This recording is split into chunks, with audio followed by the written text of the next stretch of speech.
What time's our limo coming? 4. Do we have a limo? It's escalated. Didn't get hit by it. Wow. I'm sorry from the lip line. All right, Jamie. That's fine. That's fine. That's tight. Billy's like 6'4".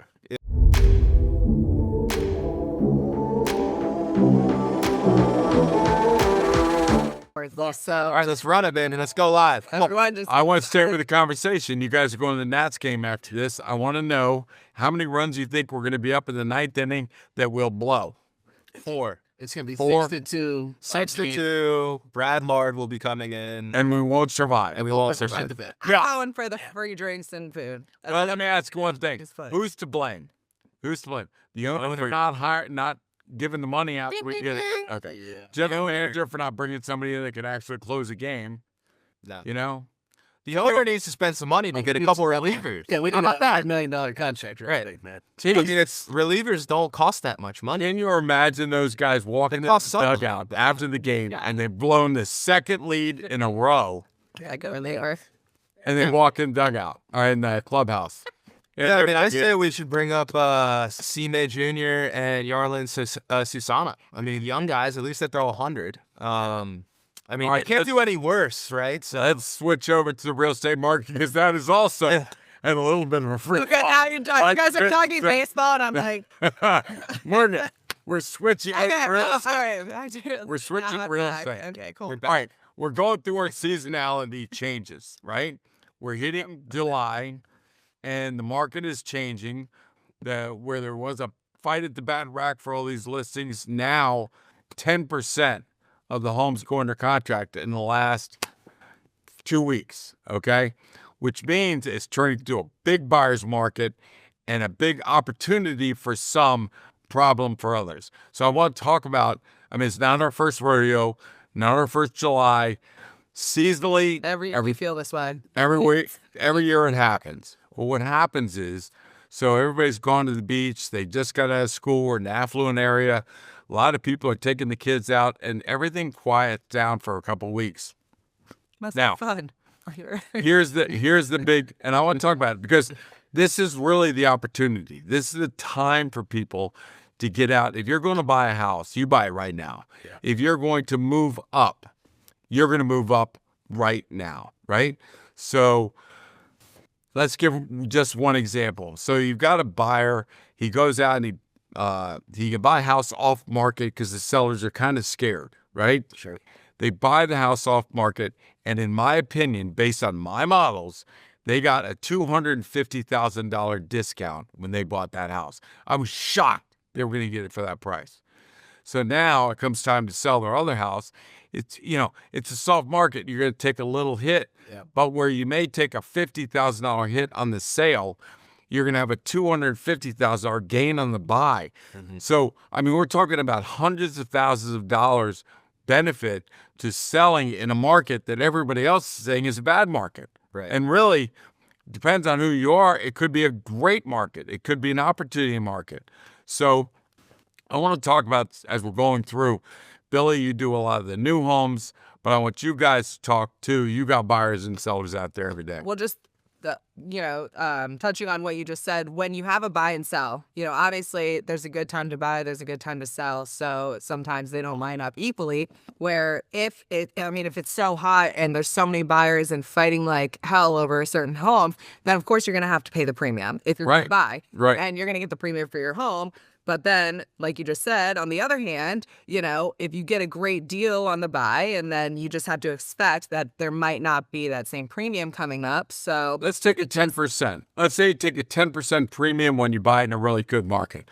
On a $1.5 million home, you're going to pay an extra $150,000. yeah, If you have to sell it, right, and you're selling a home, let's say you're only going to get 10% of that house. So maybe that's $80,000 you'll make, or you'll get, but you're really paying an extra $150,000. So when the market is really hot, that's really not the time to move up. yeah. Time right now, when the bigger houses have bigger discounts than the smaller houses, that's the time we make a couple $100,000. Absolutely. So what's your take on it, Bill? Oh, Thanks yeah, for so joining us today. What's up, Oh, guys? are you? Yeah, I just blacked out a little bit. I'm good. What's up, guys? Thanks for having me. My take is you have to study the market, be with a professional, understand where you are, price points, and between a market segment of call it 1 million and 1.5 is completely different than a market segment between 2.5 and 3 million. You have to see, inside that segment, is it a seller's or a buyer's market, right? Because sometimes overall it might be a seller's market, but inside of 2.5 to 3, it might be a buyer's market. Casey does a great job breaking down the luxury market, over 1 million or 1.5 or 2 million, and he breaks it down by price point. So I would say you have to study where I'm going to be a seller, where I'm going to be a buyer. Right. And sometimes it lines up perfectly where if I have to sell my 1.3, that market is extremely hot, and I'm looking to buy a 2.5, and that market is dull or slow, right? So I would say you have to know where you are, and it's extremely important to know where I'm selling, because I was talking with one of the guys in my office this week, and it's like inside of Vienna, there's 20 different markets, Right. right? You have different Price range, different quadrants. right? You have price range, different quadrants: northwest, southwest, southeast, northeast, and they all have Resales. new homes, resales, under 1.25, over 1.85. Yeah. District. So Yeah. when someone asks me how's Vienna doing, which Vienna? Which one? That's what we've always said. How's the market? Which market? Right. Which Yeah. There's 20 different markets, right? So I don't know where I was going with this thought, but I would say it's extremely imperative that you know your market, you know your comps inside your quadrant and price range, because what's happening in Northeast Vienna's sometimes completely different than Southwest. Yeah. Yes. Well, let me ask you something. Yeah. We're talking about going into that transitioning market right now. Right. Transitioning to a big-time buyer's market. Is it easier to get a deal out of Colin and Connor Sekas today than it was 2 months ago, when I think you had a month that you must have sold 8 houses or 9 new homes in 1 month? Right. So that was hot. You're not going to make many concessions when you're in that market. Now that markets are, homes are sitting a little bit, is it easier to get some concessions from a builder? So I would say yes and no. Yes, for certain homes that we have. No, for others that we have. It depends on what stage of construction we're in, where that home is located, what we're expecting for the home. But I would say generally, yes, it's easier to be a buyer now if you're looking to buy a new home. If you're looking to buy a new home on a premium lot in a premium school district with a premium home at a premium price point, it's a little bit different. Okay. And it's hard to find. All right, So so- that's where. I didn't mean to get too granular there. No. Oh, You're right on it. Yeah. Because the good stuff sells. If you guys are looking with buyers, they're just looking for something they like. It's got to have the right lot. It's got to be the right house. It's got to have the right flow. It's got to be the right house. Those houses fly off the market. They right? do at a huge premium, and I think that it's important to note like the scarcity there. And sometimes there are a lot of people coming in from all over the place, and obviously we're born and raised in Vienna. We know Vienna, and we know that what we see is we're like, oh my God, this is incredible. Like someone else might be like, well, it's surrounded by smaller homes. It's surrounded, but there's always a give and take, right? So like there's a scarcity with all of these huge half-acre lots, but you're not going to find that on one of the side streets. Like they're very hard to find, and if you do find it, like Well, you look you're on gonna be everything. paying like a huge, you're in a different school district. You're gonna be paying the huge premium for it, obviously. So So would you say the good lot? I don't even want to talk about the perfect lot, because the perfect lot you can't afford. yeah, It's too hard to find, and you just can't find it. But a good lot, okay?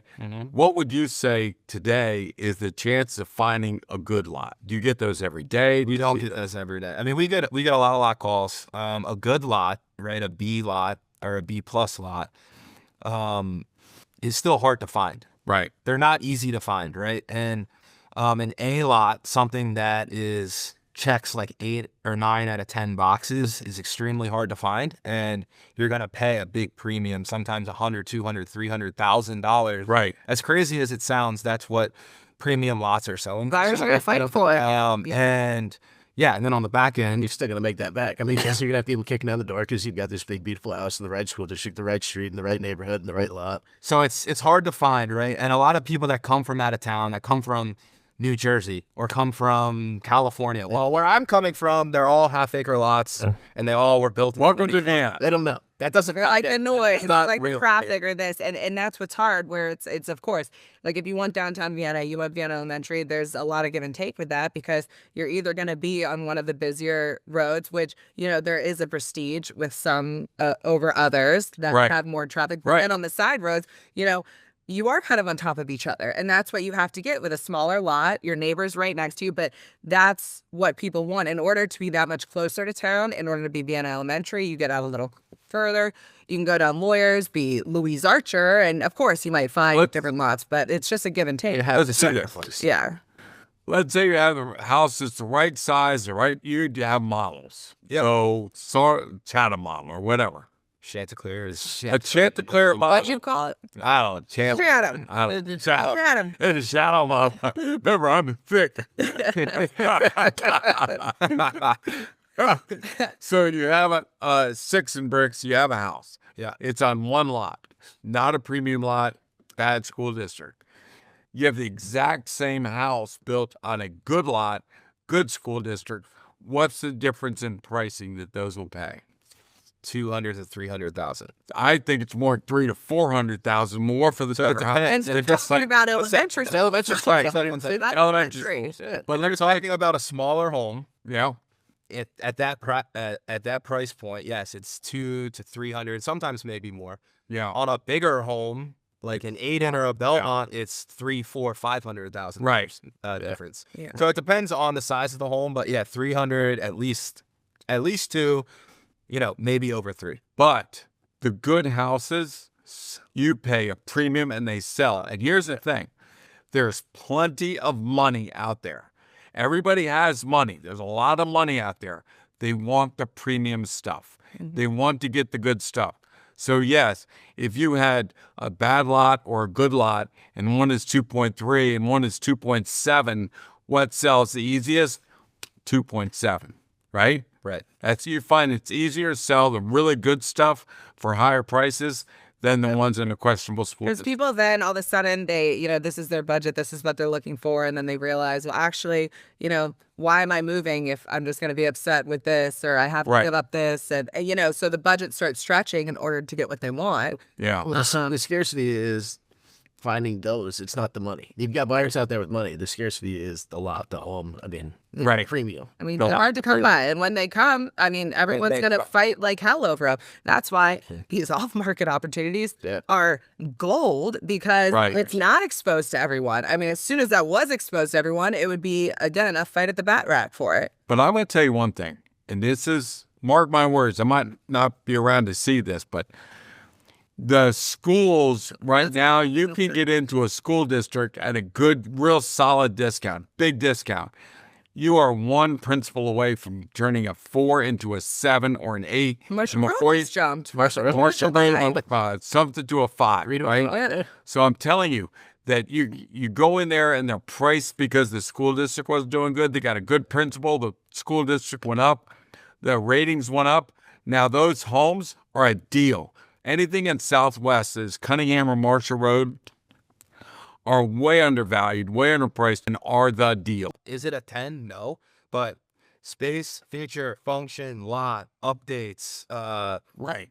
everything about your life is good there, right? So I can't find a 10 out of 10 for the money that I have. Yeah. But I found an 8 or a 9 out of 10. So you have to compromise on Where's that eight? it's an 8 or 9 out of 10. No, it's a 5. Knowing why it's a 5 as well. And then also understanding that That was a 6 or a 7 or an 8 a few years ago. A few years from now, when my son is going into elementary, it could be an 8 or. And we're like, and the reason we know this is because we have a meeting with the we're taking a picture. We're like, so to all buyers out there, you should buy actual And buy stand by 10 years. That's right. It's gonna be a 10. They're gonna be like, I wonder how that happened. Don't buy your local school board meeting. Yeah. You're also gonna Ridiculous. I'm tired of having that be like it is. But Because that's when the you're point. selling these beautiful homes and great homes, and it's being brought down by something, like we're gonna change that. Like we gotta figure out what the problem is and fix it. Right. We cannot have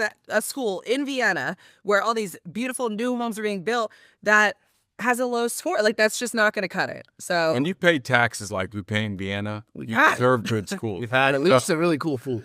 Huh? they're like school report. We're like, oh, we're doing like all right, look, take the Can you get the Vienna what's happening?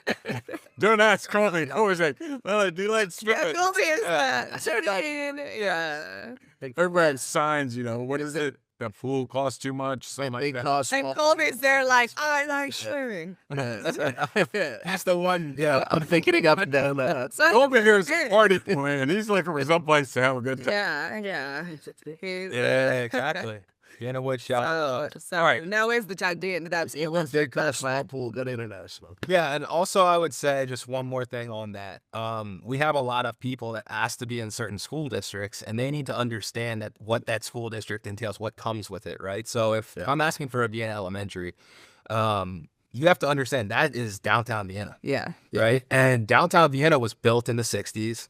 It's downtown, which means that you have more traffic through there. And so when you're looking for a lot there, you can't say you want to be in downtown Vienna but not have traffic. We're like, right? Or not neighbors riding, smoking a cig on a tractor. Or Downtown, yeah, or You can it was walk built in the over 60s. It was built in the 60s, right? So you have those homes that are being torn down. Yeah.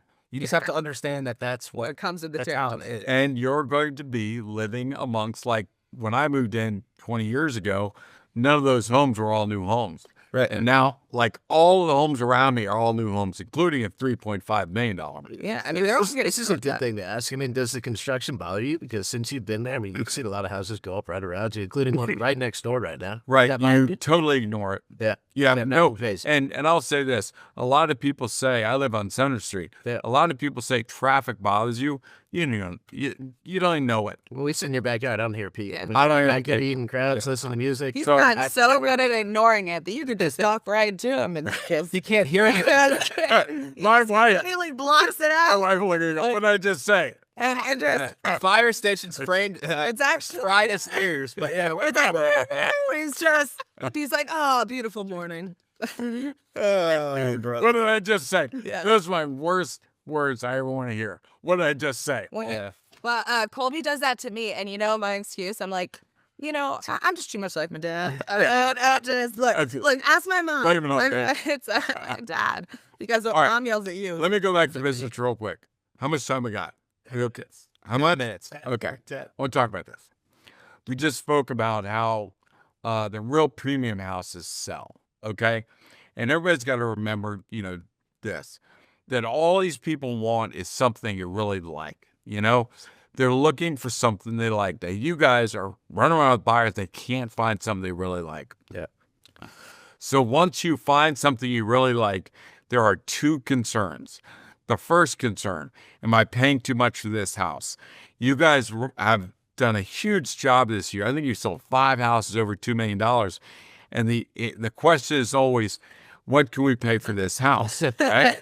Like, but I. Oh, definitely. No, I mean, even the buying agents, buying agents on fine. So the question is, what's it worth? And these are the only concerns a buyer has. What's it worth? And is there anything wrong with it? So this is a big deal, right? When we're competing for limited buyers, we have to be able to, and we got a home everybody's going to like. We have to be able to prove the home is worth what I say it's worth. And yes, I will say that AI does help. They take my numbers, my models, and explain it in a very...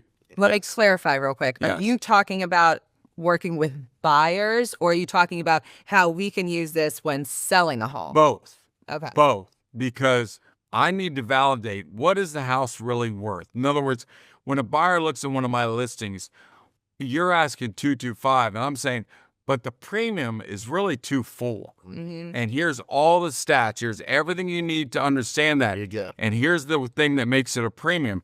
So they're looking at it going, you know, if I have to bid on this house, I can go to 2.4 And you without feel a problem. comfortable because we do the same thing. How with buyers, we have a pricing model. We know that they can bid up to a certain amount. Right. We give the buyers on the houses that we're selling the same thing to make them feel comfortable. It's like our Because sometimes, yeah. That's why, What? that's why your buyers get the deals, because it may go on for, I think the one was 215, and I'm looking at my model. I'm going, you know, premium price is 235, Yeah. and the bidding goes up to 2.3, and you guys pick it off for 2.35 because that really is the premium value for that house.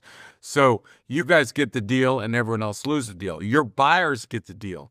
They finally found the home they love. They don't overpay for it. So I'm telling you, the buyer reports that we send out with every buyer for our house or every listing. In fact, you know, Billy, for the new homes, you validate your price every day. Yeah. This is what this house, people love the house and are thinking about it, but want to know, am I paying too much if I buy this house at that price? Well, our buyer reports are going to the buyer going, hey man, this is what this house is worth on a customary and a premium. And this is what makes it a premium. So, and here's the key word, it's okay to pay $2.4 million for this house. It's okay. And I mean, Because that's what, we utilize you and Kevin, your pricing of even our own, even if it's coming to like the top of our budget or whatnot and buying our new home, it's like going to you, okay, well, what is it really worth and what's like the premium? And then all of a sudden you're telling us that, you know, what it's actually worth is a lot more than what you could get it for. It made us immediately feel comfortable with, like, you know, maybe we will pay that much, because, you know, but it's Well- an uneasy feeling of no one wants to be left in the dark. see, here's the thing. That house was so undervalued. That's something wrong. What's wrong with this house? And we looked at it. They started at 2.5 or something. Yeah. Way over where it should be. Let's say it's 2.1, and if you put it on at 2 million, you might get 2.2. Instead, they put it on for 2.5. It goes down like this. They end up getting under 2 million. You guys pick it off for a great price.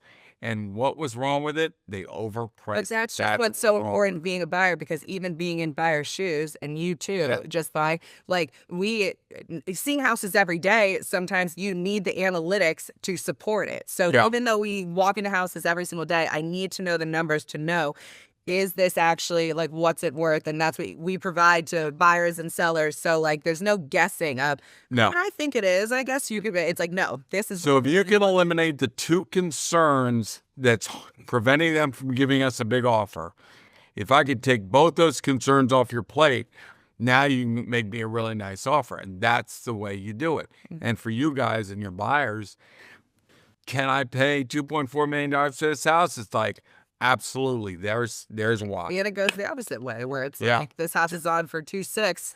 And we're telling you, no and way. they're actually 2.5. Here's our price model. They're like, all right, accept. Well, that's true. You did that. Yeah, It we was just on- did that. It was on for like 2.67, and we did the pricing. They had no offers, and it was the first weekend. We did a pricing.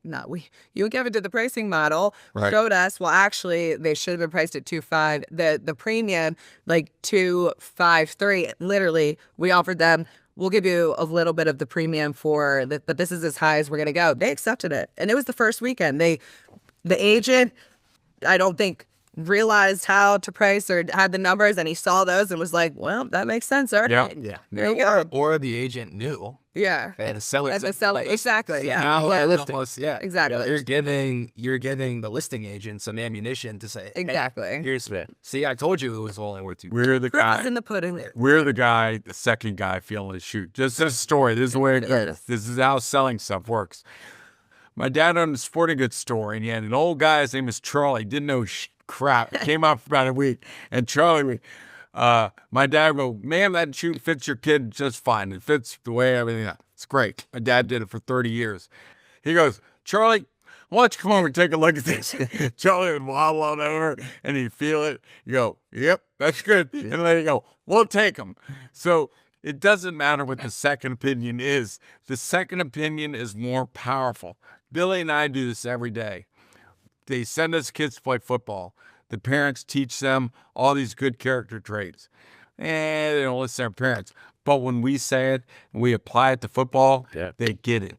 We are the second. We're Charlie. We're the second guy going, yep, it fits just fine. And the tennis so third. It's always the secondary reinforcement that sells whatever it is. Right. Okay. Definitely. And the good thing is, the second reinforcement is just as we don't have a Charlie waddling from the back. We've got Raven and Kevin in the back. Like, and Kevin, run these numbers.